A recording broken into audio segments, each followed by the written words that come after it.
அழகிய நிலவே அழகிய நிலவே, ஆகாயம் உனக்கு இருந்தும் நகத்துக்குள் வந்து காய்கின்றாய். கோடைக்கால மணல் பறக்க குளிர் கொண்ட பனிமலையாய் என் குருதிக்குள் நீ பாய்கின்றாய்.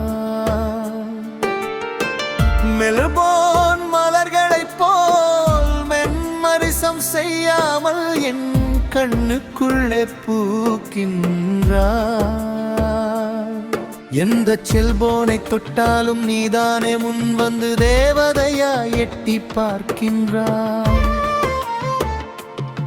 என்ன தவம் நான் செய்தேன் எனையும் தொட்டு செல்கின்றாய். நீ விஞ்ஞானமா இல்லை மெய்ஞான